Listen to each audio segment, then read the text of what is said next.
Hello my friends, this is Mama's in the Kitchen, and today, by request, I am going to be working with Shirataki Noodles. Now, I'm going to make a Chow Mien, and I'm going to be using the Shirataki Noodles. They look like this. You might see them as Miracle Noodles, and this is a big bag. This has 4 servings. Per serving is 1 carb. Alright, now, when you open this bag, it has a little fishy smell.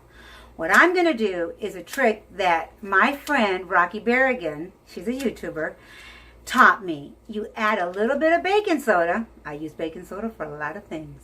My friends have helped me along. And it takes the fishy smell away. So first of all, the first thing I'm going to do is rinse. Now, I want to show you the vegetables that I will be using. You use what you have, okay? So I'm going to use broccoli, and I will be cutting these up because these are the spears. They do sell them in smaller ones, but I didn't have any. I'm going to use some bell peppers and onions that are frozen. And I'm going to use a little bit, not a lot, of peas and carrots. And those are the vegetables I'm going to use, and then I'm going to use yesterday's tri-tip in the mix. And I will be right back. I'm going to show you the finished product of rinsing. Now, when you rinse, you have to rinse really well until you do not smell that fishy smell. And the baking soda helps with that. Be right back. Alright, so the rinsing has already been done. And they come in really long noodles. And you can smell them. And if they don't smell fishy anymore, you got this. So what I do is I like to take my hands and just rinse. Just put my hands through them like this, and when I'm rinsing, and shake it up a little bit. Now, what I'm going to do next is, so the noodles aren't so long, you don't have to do this. I'm going to cut them with some kitchen scissors. And then what I'm going to do is I'm going to flavor them. Alright, but first, before flavoring them, I'm going to take some paper towels and dry them as best as I can. And I will be right back to show you that.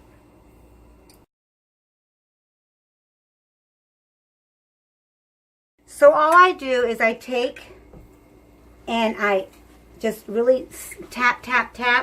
I know I've got you really high up here, but that's okay. And I'm just tapping until I get it dried.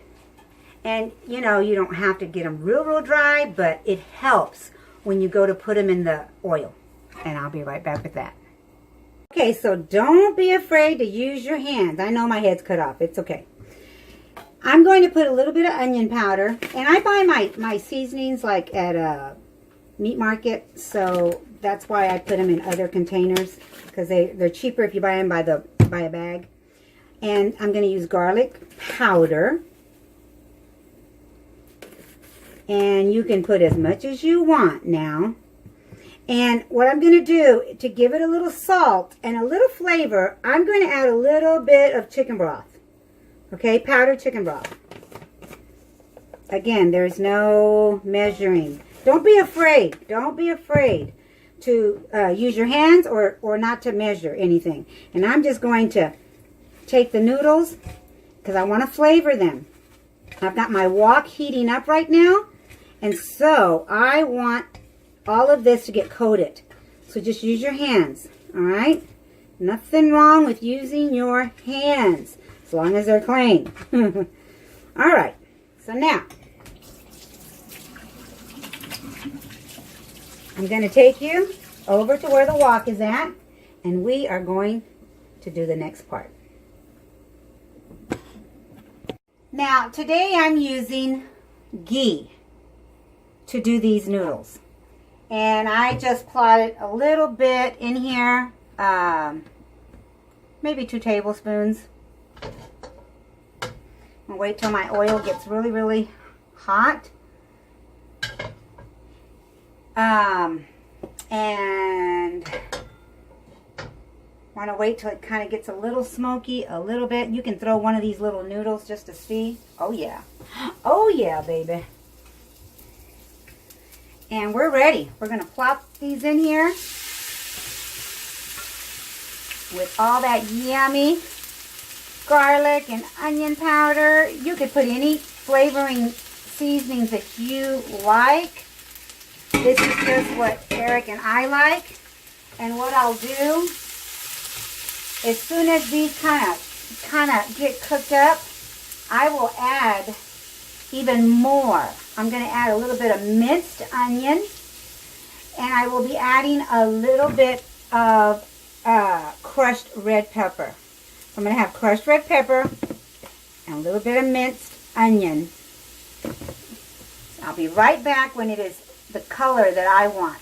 I'll show you here in a minute. Okay, I'm going to show you as well that what I do, because I want it to dry out and kind of crisp up, you're not going to get a crisp, but you are going to get it to dry out, is I like to lay it at the bottom of the wok, long ways like this, and then that way it draws the water out evenly, and then you're able to move it, once it starts to dry out, you're going to be able to flip it almost in sections.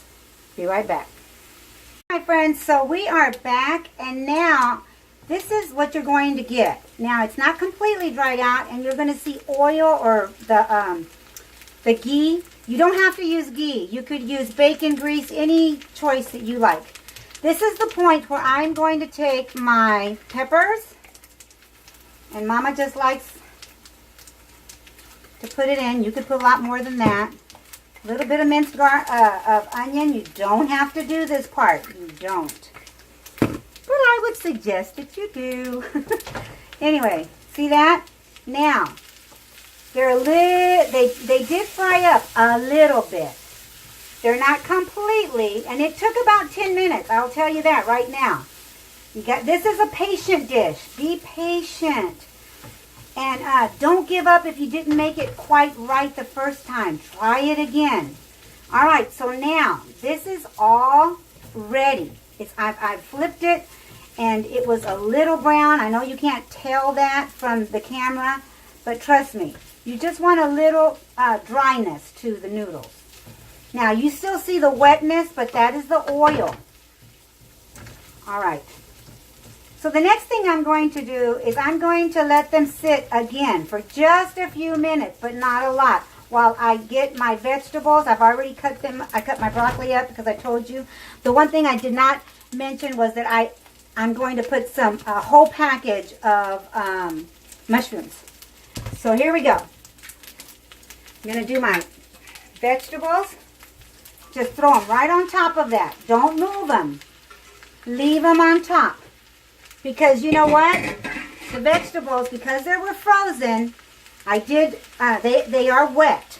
So you're going to have to, remember, that's moisture too. I'm going to get some, all right. And we're just going to leave this on the top like this. I am going to put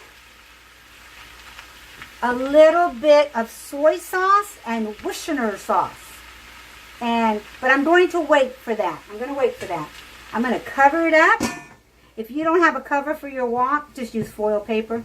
But hopefully you have a cover. I'll be right back. All right, I'm back. My noodles are still at the bottom.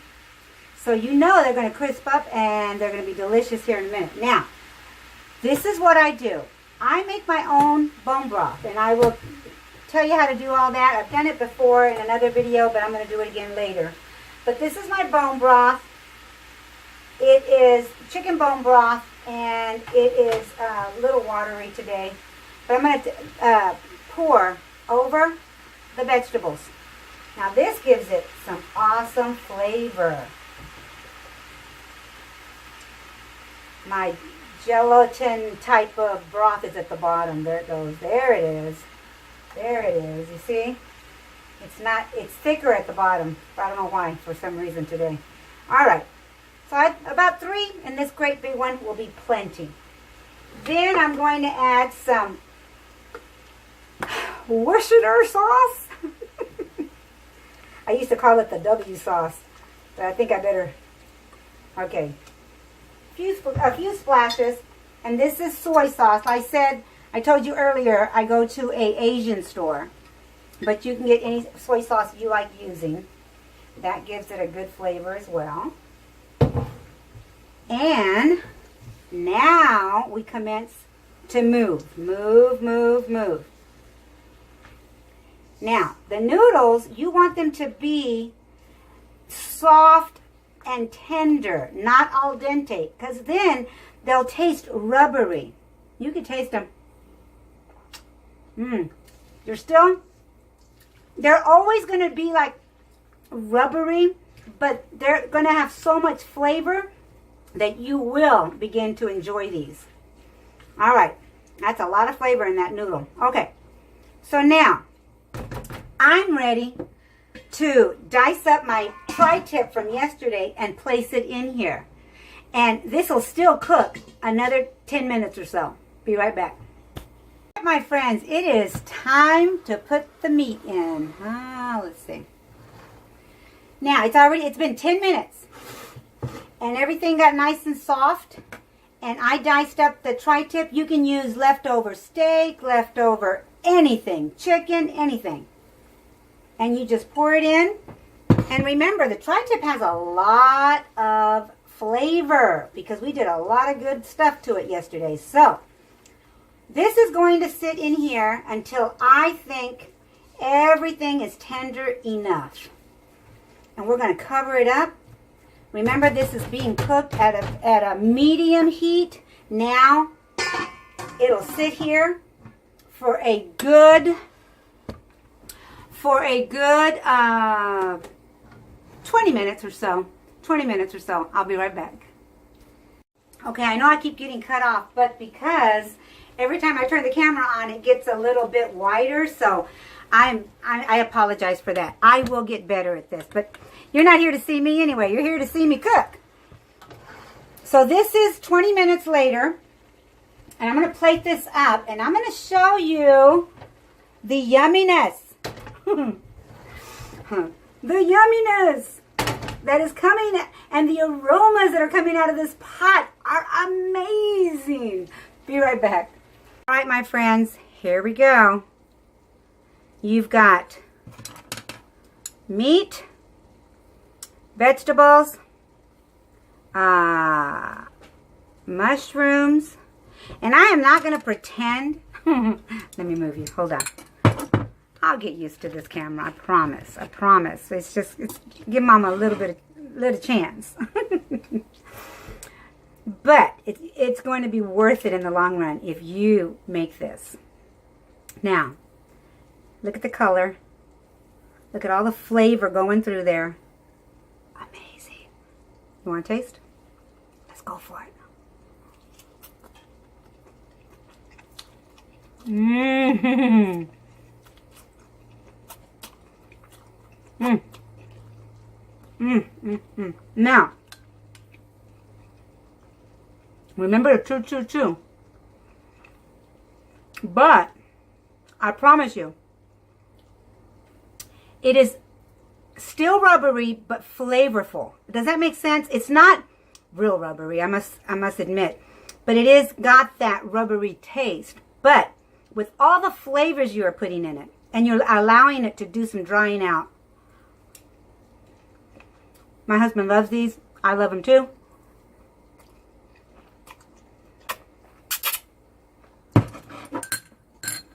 I hope you enjoy them. 2 thumbs up for me. I hope you give them a 2 thumbs up. Please make, and if you make, please share. Or at least tell me what you thought. I love you all. Happy Mother's Day. And thank you all for making me, Mama, a happy mama. I love you. Bye, guys.